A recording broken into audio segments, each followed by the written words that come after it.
नमस्कार शेतकरी मित्रांनो, महाराष्ट्राला ईशान्येकडून नैऋत्येकडे जोडणारा एक महत्त्वाकांक्षी प्रकल्प येऊ घातलेला आहे. तरी शेतकऱ्यांना विनंती आहे की सदरील परिसरातील शेतकऱ्यांनी आपापल्या सातबारा नोंदी अद्ययावत करून घेणे, जेणेकरून भविष्यात अधिग्रहणाच्या वेळी आपल्याला त्रास होणार नाही. मग शेतीचा प्रकार असेल, काय करायचं आहे, आपलीच जमीन आहे, वाटतोय आपण, लपवालपवी करू नका. जी काय आहे इमानदारीने ओरिजिनल सगळं अपडेट द्या. बहुतेक लक्षात आलंच असेल तुमच्या रस्त्याबद्दल. हा आहे समोर दिसणारी मार्गिका.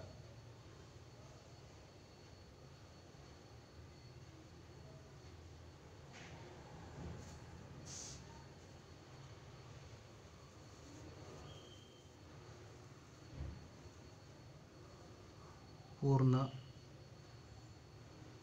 कोकण असेल, पश्चिम महाराष्ट्र असेल, मराठवाडा असेल, विदर्भ असेल, महाराष्ट्राची भाग्यरेषा असलेला हा प्रकल्प विक्रमी वेळेत पूर्णत्वाला जाईल याबद्दल शंकाच नाही. शेतकरी भूमिपुत्रांना विनंती आहे की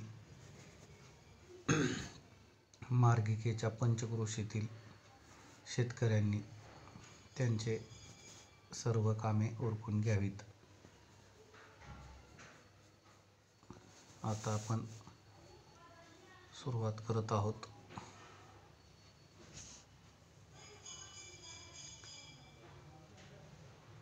गोवा राज्याच्या उत्तरेला महाराष्ट्राच्या सीमेवरती बांदा गावाच्या जवळ पत्रादेवी चेकपोस्ट आहे. चेकपोस्टच्या तिथून सदरील मार्गिका सुरू होईल. तिचा प्रवास अग्रक्रमे चालू राहील.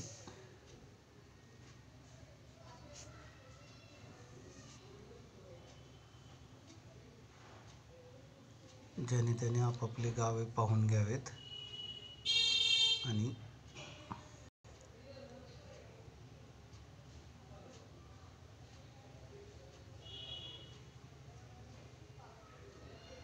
सरकार दरबारी जे काही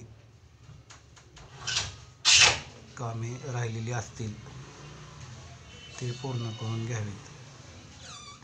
जमीन आपलीच आहे, काय करायचं आहे, कोणाला दाखवायची, विकायची नाही आहे, नको शेतसारा जास्त येतो किंवा लगान जास्त लागेल असं समजून जे आपण करायचो. काही क्षेत्र भुयारी असेल, टनेलिंग असेल आंबोली भागात,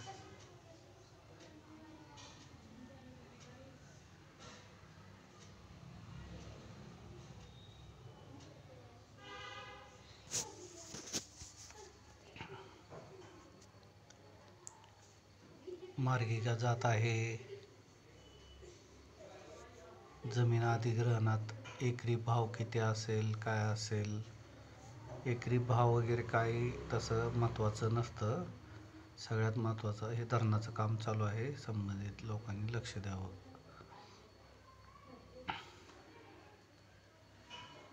आपल्या शेतामध्ये काय आहे आपण लोकांचं बघत बसतोय ना. आपलं नोंदी जर अद्ययावत नसतील तर लोकांचं काय व्हायचं ते होईलच, आपलं नुकसान होईल. याची सगळ्यांनी नोंद घ्यावी.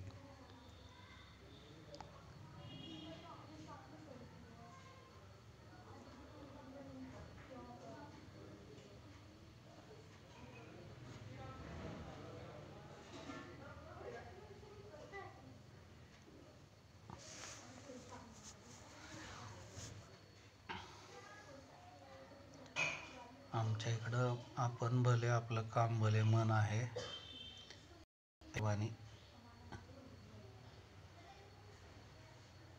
सातबारा नोंदी अद्ययावत ठेवणे हे प्रस्तावित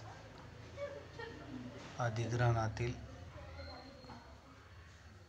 एकूण मावेजा किंवा नुकसान भरपाईच्या दृष्टीने अत्यंत महत्त्वाची बाब आहे.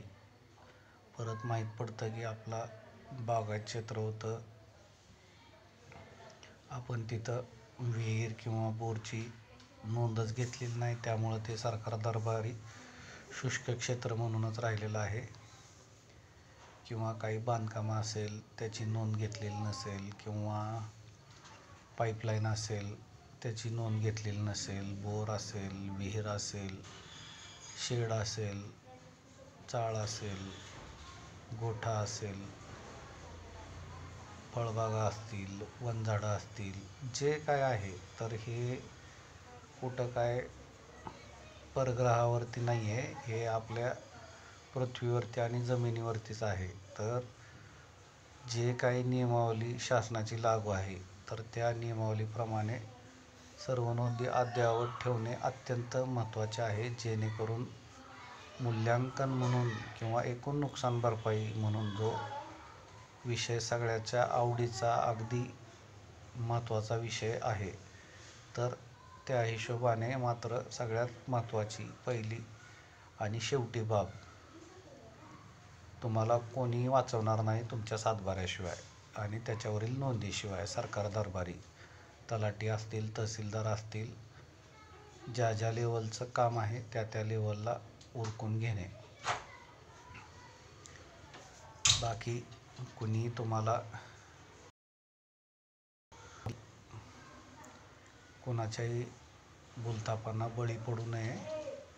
आपण आपलं शेत, आपला सातबारा जेवढा अद्ययावत तेवढी तुमची सरकार दरबारी जी काय आहे अधिग्रहणाच्या मूल्यांकनाच्या बाबतची खात्री ती व्यवस्थित. इकडं एवढं भेटलंय, तिकडं तेवढं भेटलंय, आपल्याला एवढं भेटल तर आपल्याला तेवढं भेटल असं काही नाही. तुमचं क्षेत्र कुठं आहे, शेतजमीन आहे, मार्गी लगत आहे, गावठाण हद्दीत आहे, असे वेगवेगळे प्रतवारी असते. त्या हिशोबाने त्याचं मूल्यांकन होतं आणि त्या हिशोबानेच भविष्यामध्ये अधिग्रहणातील मावेजा मूल्यांकन अवॉर्ड हे ठरवले जातात. हे करू, ते करू, असं होईल, तसं होईल, ह्यानी काहीसुद्धा होत नसतं. जो काही पाठपुरावा आहे तो चालू ठेवणं अद्यक्रमाने आलं. पण जे आत्ता हातात आहे की नाही, आम्हाला माहिती होतं, सर्वे झालता, जगात काय चाललं हे महत्त्वाचं नाही, तुमच्या इयत्तेमध्ये तुमची गुणपत्रिका सांगते ते फार महत्त्वाचं आहे. तुम्ही मुंबईपासून दिल्लीपर्यंत तुमची पोच आहे, पण तुमचा सातबारा जर काय बोलू शकला नाही तर तुमची पोच फक्त ही नावाला असते. मूल्यांकनामध्ये तुमची ओळख पाळख काहीसुद्धा कामाला येत नाही. आणि जे म्हणत असतील की बाबा आम्ही सक्षम आहोत, त्यांना आत्ताच धन्यवाद. भ्रमातून बाहेर निघा आणि कामाला लागा.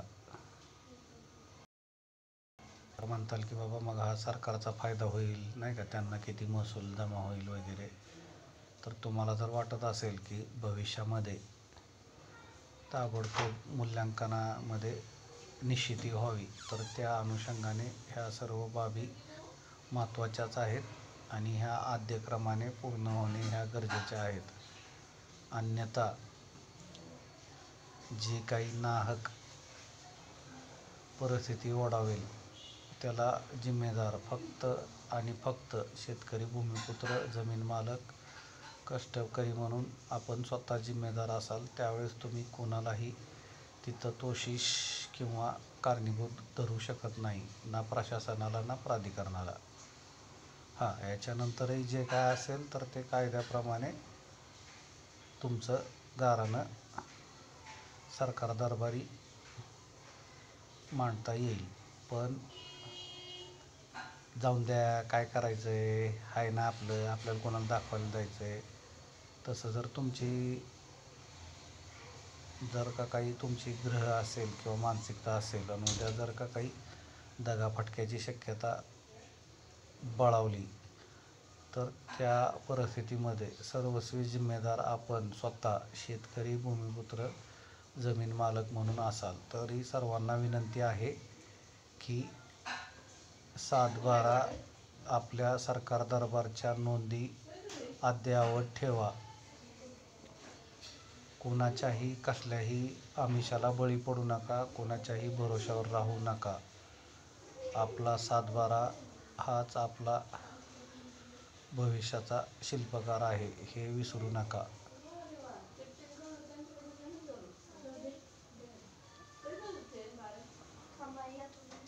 लक्षात ठेवा, तुमचा 7/12 हाच तुमचा मूल्यांकनाचा आरसा आहे. त्या 7/12वरच्या ज्या नोंदी जेवढ्या अद्ययावत असतील, तेवढीच तुमची मूल्यांकनाची निश्चितता खात्रीशीर असते. कुठलाही